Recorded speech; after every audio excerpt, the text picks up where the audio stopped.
सालों पहले एक घने से जंगल में कुछ जानवर रहा करते थे। उनमें से एक शेर था और उसकी सेवा में हरदम लोमड़ी, भेड़िया, चीता और चील रहते थे। लोमड़ी को शेर ने अपनी सेक्रेटरी, चीता को अपना अंगरक्षक और भेड़िए को अपना गृह मंत्री बना रखा था।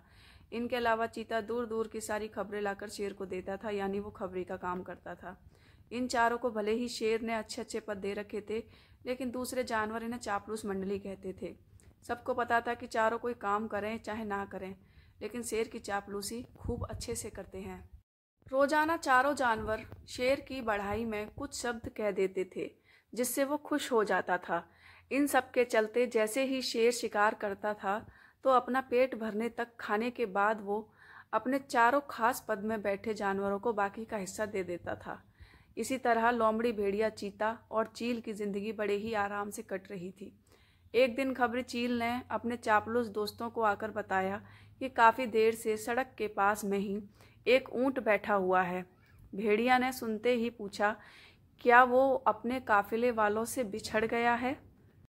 चीते ने इस सवाल को सुनते ही कहा कि चाहे जो भी हो, हम उसका शिकार करवा देते हैं शेर से। उसके बाद कई दिनों तक आराम से उसे खाएंगे। इस बात को सहमति देते हुए लोमड़ी ने कहा कि ठीक है, मैं जाकर राजा से यह बात करती हूँ। इतना कहकर सीधे लोमड़ी शेर के पास पहुंची और बड़े ही प्यार से बोली, महाराज, हमारा दूत खबर लेकर आया है कि एक ऊंट हमारे इलाके में आकर सड़क के किनारे में बैठा हुआ है।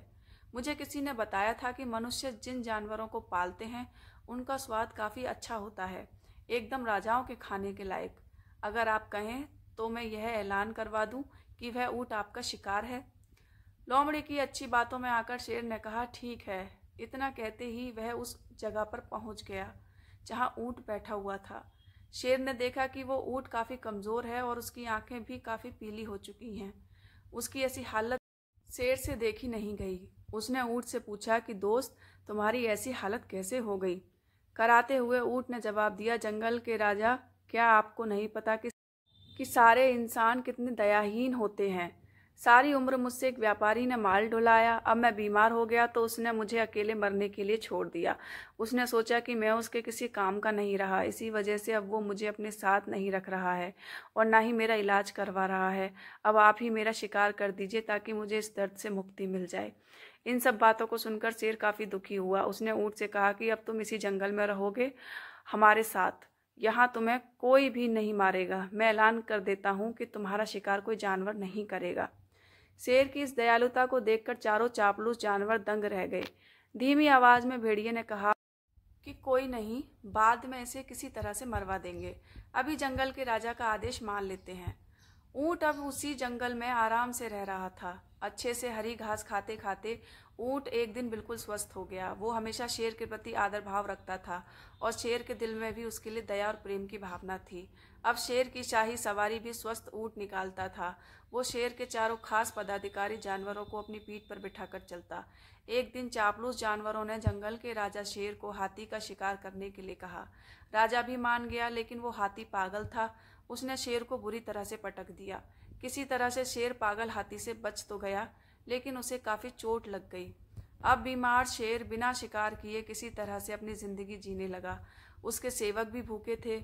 उनके मन में हुआ कि आखिर ऐसा क्या करें कि कुछ खाने को मिल जाए। फिर उनका ध्यान हट्टे कट्टे हो चुके ऊंट पर गया। सबने मिलकर एक तरकीब सोची और राजा के पास चले गए। सबसे पहले भेड़िया ने कहा कि महाराज, आप कितने दिनों तक भूखे रहेंगे? मेरा शिकार करके मुझे खा लीजिए, आपकी भूख मर जाएगी। फिर चील कहने लगी कि राजा साहब, भेड़िए का मांस खाने लायक नहीं होता है, आप मुझे खा लीजिए।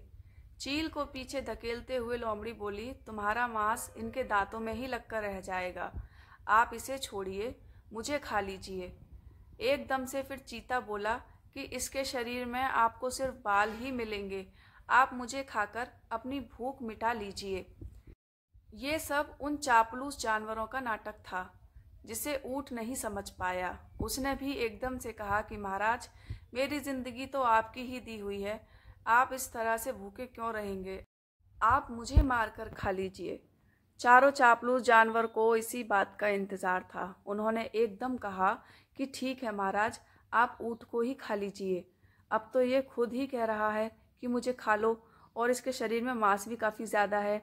अगर आपकी तबीयत ठीक नहीं लग रही है तो इसका शिकार हम कर देते हैं।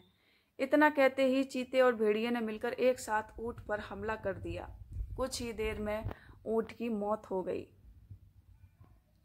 सीख: अपने आसपास चापलूस लोगों को नहीं रखना चाहिए। वो हमेशा अपने फायदे की ही सोचते हैं।